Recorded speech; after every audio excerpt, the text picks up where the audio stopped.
Okay, thank you very much for the opportunity to speak. I'm going to be discussing a recent paper with Juan Maldacena, which in turn was inspired and informed by a series of talks given by Kitaev at KITP. To a large extent, what we were doing in this paper was verifying and elaborating on some of the results and conjectures that Kitaev had made. I should also mention that some work has been done on this model by Joe Palczynski and Vladimir Rosenhaus, and I think Vladimir will be talking a little bit about that during one of the sessions on Thursday. So the Sachdev-Ye-Kitaev model is a quantum mechanics system that shares some properties with black holes and seems to be our first data point on ADS2 CFT1 duality. One of the interesting things about it is that it's a strongly interacting system, but it's exactly solvable in the 1 over n expansion. And by way of motivation, let me just comment that it would be very nice to have a solvable model holography. To put this in context a little bit, the benchmark holographic theory, the large N strongly coupled Super-Yang-Mills theory, is dual to Einstein gravity plus high tension strings corresponding to operators with very large anomalous dimensions. This thing is, it's a theory that describes black holes, and by a certain precise criterion, it's maximally chaotic. But it does not seem to be solvable in the 1 over n expansion, particularly at finite temperature, although some exact results are known. A typical representative of another class of holographic theories is the critical ON model in 3 dimensions. This guy is dual to Vasiliev gravity, which contains a whole tower of essentially massless higher spin fields, corresponding to operators with very small anomalous dimensions. This doesn't seem to describe black holes. It's only very weakly chaotic, but it is solvable in the 1 over n expansion. The model we'll discuss today is in some ways in between these two. It's solvable in the 1 over n expansion, but it's also, by the same criterion, maximally chaotic. The bulk dual contains, as we'll see, a sector which corresponds to dilaton gravity in 2-dimensional ADS, but it also contains a series of states that correspond roughly to what you might expect for a theory of strings with string length of order the ADS scale. These correspond to operators with order 1 anomalous dimensions. So, okay, it's not going to be a theory with as clean a holographic dual as the Super-Yang-Mills theory, but we'll be able to use it to learn some things about ADS2 CFT1, and hopefully in the near future some things about black holes. Okay, before I start discussing the model in detail, it's helpful to have in mind a couple of properties the quantum mechanics system should have in order to be dual to ADS2. So first, at finite temperature, the system should describe a black hole in 2-dimensional ADS space. And in 2 dimensions, the area of the horizon is independent of temperature. So there should be a large entropy, even at very low temperature. This is an unusual property for a quantum mechanics system to have. We have all kinds of expectations for the 4-point function. For example, it should include a piece corresponding to gravitational scattering. And in the OPE, we can look at factorization and understand whatever spectrum of bulk fields we have in the dual theory. And then finally, you might naively expect a theory dual to ADS2 to be conformally invariant. And just to have the formula in front of your eyes, I've written here the 2-point function that's SL2R covariant for operators on a Euclidean time circle. So time tau is running between 0 and beta, the inverse temperature, and this is the SL2R covariant form. This is subtle, though, because in 1 dimension, you would expect the conformal group is not just SL2R, but it consists of all reparameterizations of time. And a theory that has that symmetry would have to be topological, which is not what we're interested in. So somehow that can't be an exact symmetry. But it's even worse than that, because it's possible to show that finite entropy and SL2R is enough to ensure that the theory would have to be topological. So somehow all of conformal symmetry is going to have to be only approximate in this model.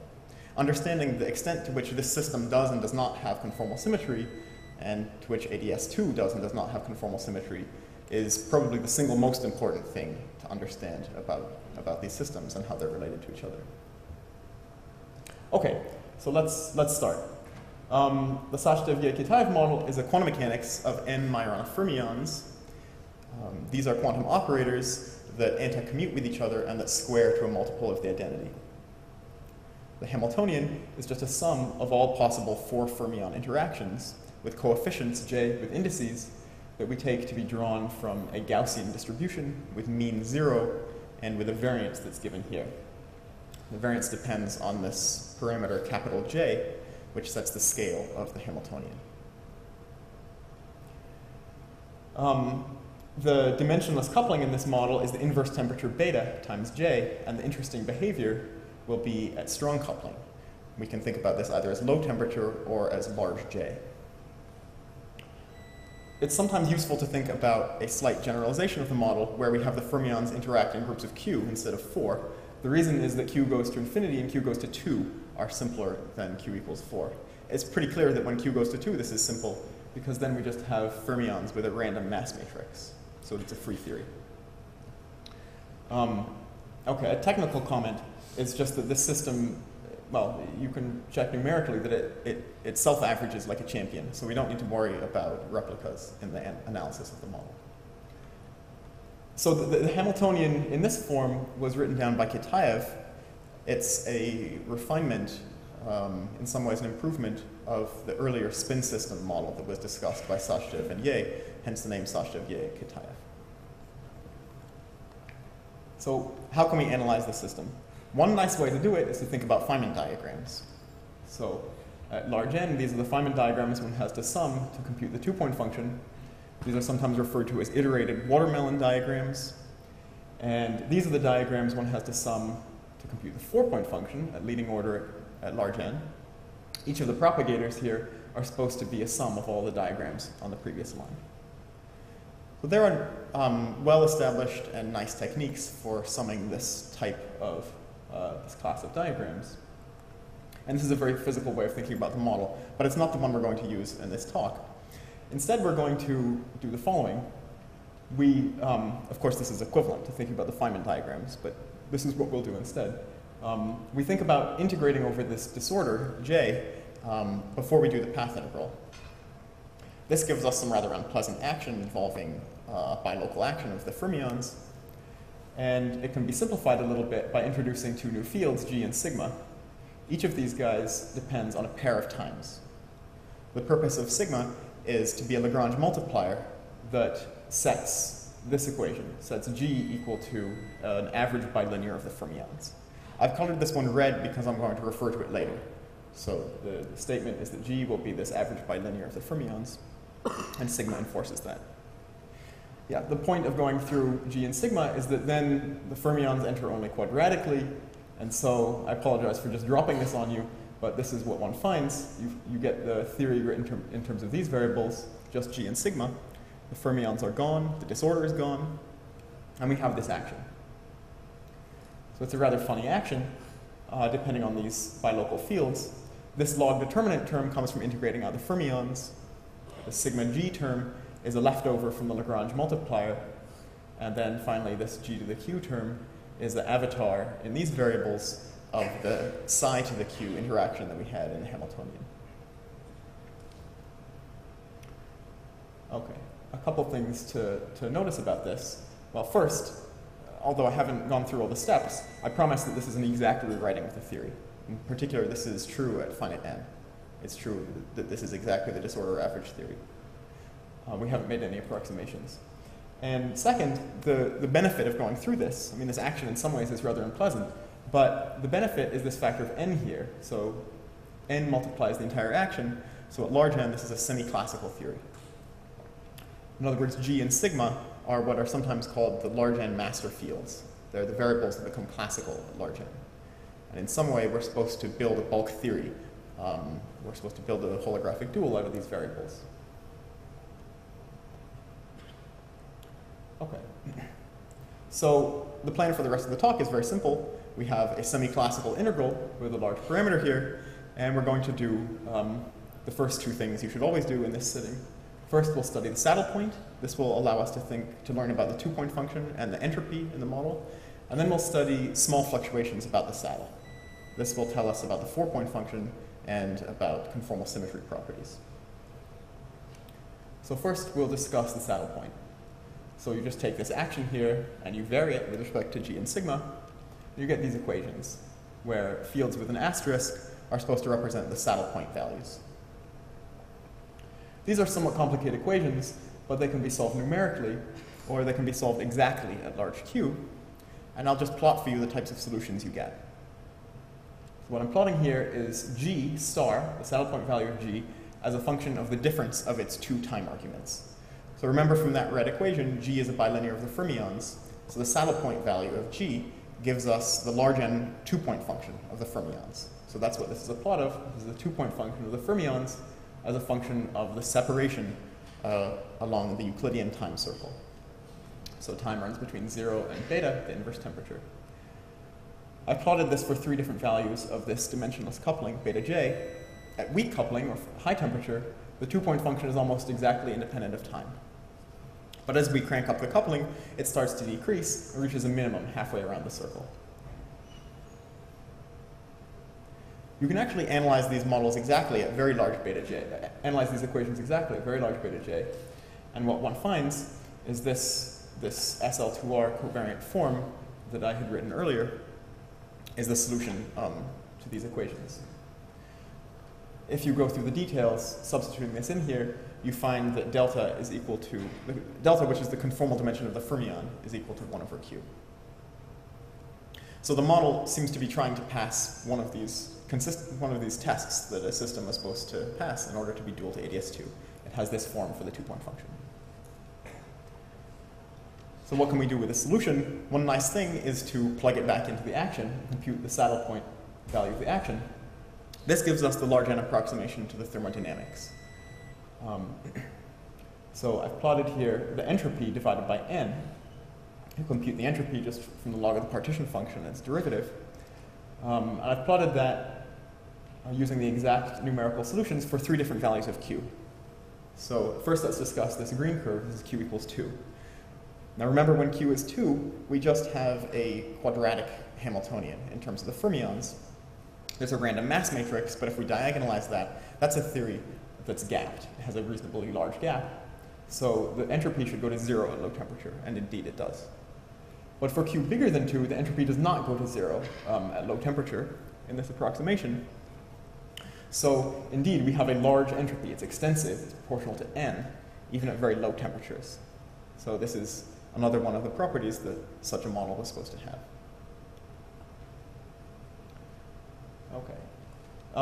I should mention also that this Q equals 4 curve here, which is here computed from the saddle point, is in really excellent agreement with some exact diagonalization numerics that have been done by a collaboration at Stanford, including Guy Garari. Okay, so this is it for the saddle point. Next, we'll study fluctuations. So to do this, we expand the action to quadratic order about the saddle. In principle, the action depends on two fields, g and sigma. But to save writing, I'm just going to write things, I'm going to suppress sigma and just keep track of g. So we expand it about the saddle point plus a quadratic term. Delta g is the fluctuation about the saddle point, g star. This quadratic form here is a simple function of the saddle point values, g star. It's useful to think about it as a matrix where the first two time arguments are like the I index, and the second two time arguments are the j index. What can we do with this? A nice thing to do is to compute the 1 over n term, so the leading connected term in the fermion 4-point function. Specifically, we consider this 4-point function where we have two fermions of type A and two fermions of type B, and we average over the choices of A and B. Using that red equation, this is a 2-point function of the G field. G is bilinear in the fermions, so a 4-point function of the fermions is a 2-point function of G. And in the saddle point approximation, we have this disconnected piece here where we just evaluate this on the saddle point solution, and then we'll have a term that comes from the integral over the fluctuation delta G. That's just the inverse of the propagator, the propagator, well, that's the propagator which comes from inverting this quadratic form Q. Notice that we have a 1 over n because there was an n multiplying the entire action. Okay, so for generic values of beta j, this quadratic form here is very difficult to invert. But for large beta j, where we had this simple solution involving sine of tau, it's conformally invariant. So this makes it possible to diagonalize Q exactly. And we find the following 4-point function. I'm going to give you here the connected answer divided by the disconnected answer, which is this thing. And that looks like the following. First, we have an infinite piece, which comes from some zero modes of Q. I'll come back to that in a moment. But we also find a whole tower, a discrete tower, of conformally invariant terms. Chi here is a conformal cross ratio of the 4 times on the circle. And this expression here, chi to the h, times this hypergeometric function, is a conformal block in 1 dimension. So what this term represents is a contribution to the OPE from the operators that appear in the product of 2 of these fermions. The dimensions are roughly evenly spaced. I'm plotting here the first 6 of them. Roughly speaking, these operators that are appearing in the OPE correspond to a bilinear of the fermions with some time derivatives inserted. They have order 1 anomalous dimensions, which can be computed exactly. And, well, they demand, in a holographic interpretation, they demand a tower of bulk fields, which, somewhat reminiscent of a string spectrum with string tension of order the ADS scale. Okay, but now we have to understand these zero modes that were giving us an infinity. So first of all, why do we have zero modes in this quadratic form Q? The explanation of that is simple. At large beta j, the action turns out to be invariant under general reparameterizations of time. So this is an attempt by this model to be invariant under this full conformal group in 1 dimension. So if we take the saddle point solution we had written in terms of sine of tau, and we apply reparameterization, we get another saddle point solution. So there's not just one saddle, there's a whole family of these saddle points in the G sigma functional integral. And the zero modes are just corresponding to directions along that family of saddle points. Or in other words, these zero modes are like Nambu-Goldstone bosons for the spontaneously broken reparameterization symmetry. We're spontaneously breaking it by picking this particular saddle point, and so then we have these zero modes for the broken generators. Now, in the exact model, we don't have precise reparameterization invariance. So in order to fix this infinity we got from the zero modes, we have to compute the action, this quadratic form Q, to 1 higher order in beta j. This can be done by perturbation theory. What one finds is a correction, an eigenvalue of this quadratic form that's suppressed by 1 power of beta j. It's also proportional to the Fourier mode of the reparameterization that we're considering. And if you plug this back in, what you find is a corrected finite 4-point function, which looks like this. We have this contribution we had discussed previously from the non-zero modes, and then we have this term which used to be infinity. It's now, well, it's big, it's proportional to beta j, but it's multiplying a particular explicit and quite simple function of the times. There are like a million things to say about this contribution, but I'll limit myself to 4. The first one is that it dominates, right? Because it's multiplied by beta j, and beta j is large in the limit that we're working in. So it gives a numerically much larger contribution to the 4-point function than even this infinite sum of these other guys does. Another point is that it's not conformally invariant. It's not just a function of the conformal cross ratio, it's a function of 3 out of these 4 times independently. So, I mean, there's something, I guess, a little bit sad about this, that the model was trying to be reparameterization invariant, and it sort of backfired. And in the end, the 4-point function is dominated by its failure, by its failure to be conformally invariant. Okay. Another point, since this is an explicit function of the times, you can check that this contribution saturates the chaos bound, justifying the claim which was made earlier that this system is a maximally chaotic quantum system. And then finally, and maybe most interestingly, this function agrees exactly with the contribution to the 4-point function that you get in a very simple model of dilettante gravity in ADS2.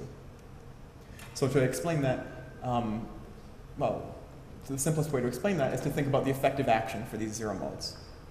That follows from this correction to the quadratic form here and from the fact that reparameterizations are always small if you look at them locally. The answer that you get, this was originally conjectured by Kitaev, but we checked it, is that the effective action for these zero modes is an action which is given by the Schwarzian derivative of the reparameterization f with respect to the physical time tau.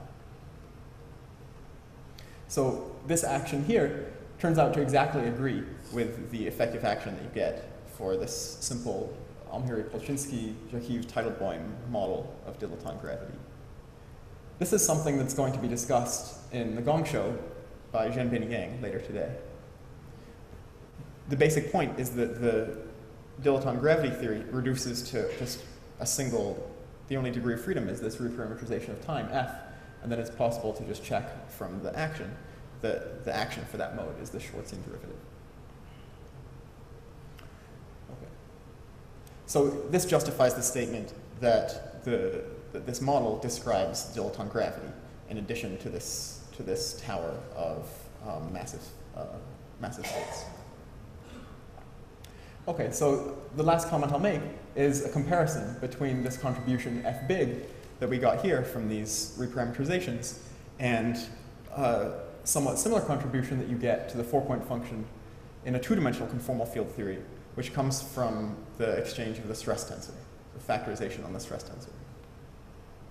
Both of these things can be associated to reparameterizations. In the two-dimensional case, they're holomorphic reparameterizations, and in our case, they were just one-dimensional reparameterizations. In a holographic setting, you interpret these things as boundary gravitons in both cases. There are other similarities between them, like, for example, this contribution to the 4-point function encodes energy fluctuations in the system, in the OPE region, and if it was the only term in town, it would saturate the chaos bound in both cases, including in the two-dimensional CFT case. But what's more interesting is the difference between this and what we have in 2 dimensions. So there are two important differences. One is that in 2 dimensions, the contribution from this stress tensor is conformal. And here it's not. The expression that we got was not conformally invariant. This is related to the fact that these reparameterizations have a conformally invariant action, which is related to the violin envelope in 2 dimensions. And then finally, this, well, in 2 dimensions, for the stress tensor to dominate the 4-point function requires special conditions on the spectrum of the theory. For example, in the chaos limit, generically it will not dominate, and it will not saturate the chaos bound, even though the stress tensor by itself would have saturated the chaos bound. This is like the statement that to get a holographic theory requires, you know, it's a non-generic thing. It requires a sparse spectrum in 2 dimensions. But here, this particular piece dominates the 4-point function automatically because of the beta J enhancement. We didn't have a terribly sparse spectrum. We had these low-lying, roughly evenly spaced massive modes, but still this reparameterization term dominates the 4-point function because of this extra enhancement that we got. Okay, so let me just summarize. This Sachdev-Yeh-Kitaev model seems to be a very interesting, solvable quantum mechanics system. As we saw, the dominant low-energy physics is determined by spontaneously and then weakly, explicitly broken conformal symmetry. That's reparameterization symmetry in time.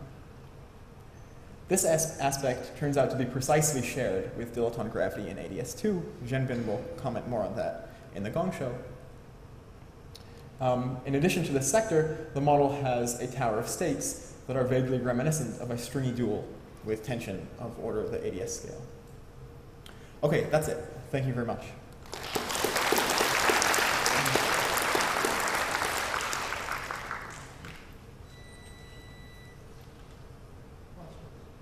I have a question.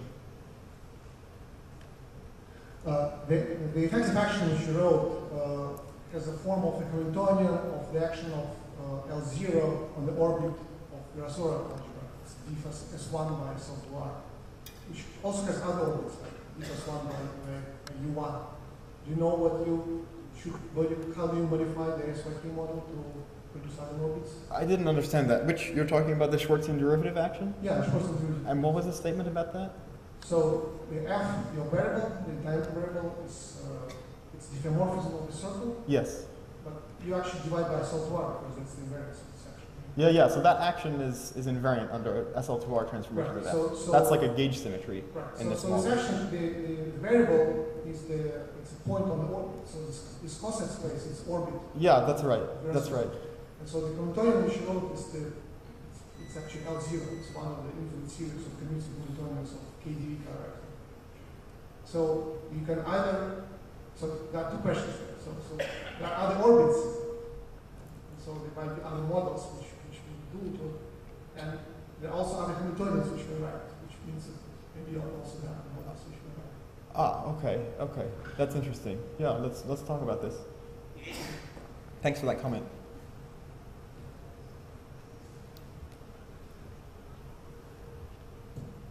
So you have introduced these large master fields, and my question is, do these fields satisfy quantum Boltzmann statistic, and if it's so, can you make somehow direct connection from the quantum chaos in this model to classical chaos by considering some kind of kinetic equation? Do they satisfy what? Sorry, could you? Quantum Boltzmann statistic. Q-deformed statistic with Q equals to R. Particular. I'm not sure what that is. You're asking whether the G sigma system is chaotic, or? No. There were papers in late 90s about large and master fields in matrix models, and these fields satisfied quantum Boltzmann statistic. So I'm asking you if this is the case in your model. Okay, I don't actually know what you're saying. Quantum something statistic, but it's when commutator of creation and annihilation operators is just there's a formalism for solving some large M theories in terms of free probability theory. So it's not Okay. Thanks for that comment as well. You guys are a very advanced audience.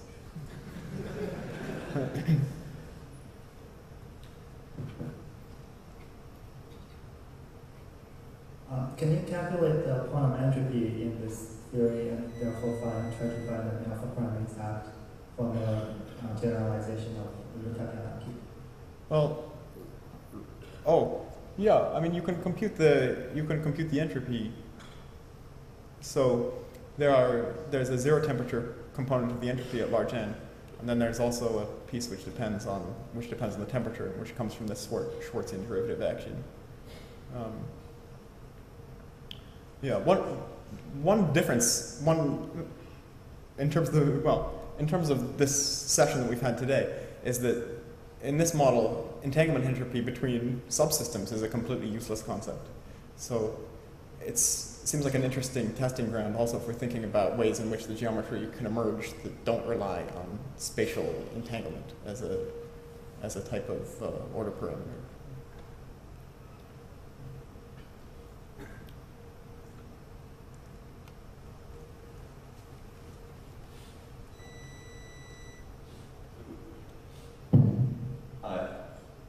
Do you think that at large n but finite beta j, this does actually have a string dual, or is that impossible? Just literally a classical string theory? I don't know of one. It seems possible, but I don't know I don't have a world sheet theory in mind. That's what you're asking. Yeah. It would be very interesting if it did, but I don't know.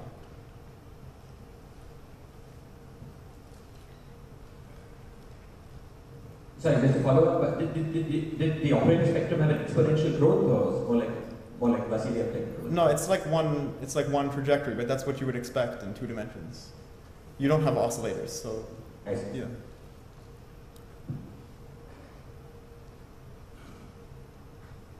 There's a question up there.